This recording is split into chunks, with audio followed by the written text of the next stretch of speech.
कृषी मंत्री माणिकराव कोकाटे यांच्या जिल्ह्यातील मनमाड, नांदगावसह ग्रामीण भागामध्ये युरियाची भीषण टंचाई निर्माण झाली आहे। त्यामुळे शेतकरी संतप्त झालेले आहेत। त्यांनी दुकानांची तपासणी करण्यासाठी आलेल्या कृषी अधिकाऱ्याला घेराव घातला आणि जोरदार घोषणा दिल्या।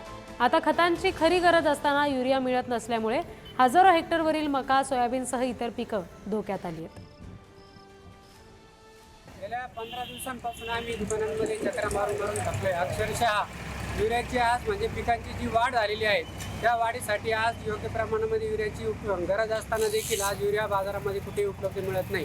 प्रत्येक दुकानामध्ये गेल्यानंतर युरियाचा स्टॉक नाही असं म्हणून कारण सांगितलं जातं। ज्यांच्याकडे आहे तो देखील उच्च दराने किंवा त्या रेटपेक्षा अधिक दराने विकून किंवा त्याच्यासोबत इतर खते घेऊन सुद्धा आम्हाला युरियाचा उपलब्ध साठा असा उपलब्ध करून दिल्यानंतर तरी शासनाला एक विनंती राहील की आम्हाला योग्य वेळी युरियाचा साठा उपलब्ध करून द्यावा। युरियाची डिमांड सध्याच्या स्थितीला अधिक आहे। त्या बाबतीत बफर स्टॉकमधून स्टॉक रिलीज करण्याची पण मागणी केलेली आहे आणि आता येत्या 2 दिवसात रॅक लागणार आहे युरियाची आणि आवश्यकतेनुसार सर्व शेतकऱ्यांना युरिया उपलब्ध होईल। लिंकिंगच्या समस्यांवर आता कृषी केंद्र संबंधितांना सक्त सूचना देण्यात आलेल्या आहे। तरी जर कोणा शेतकऱ्यांना या बाबतीत लिंकिंगसाठी फोर्स होत असेल तर त्यांनी लेखी तक्रार तात्काळ कृषी अधिकारी कार्यालयात द्यावी।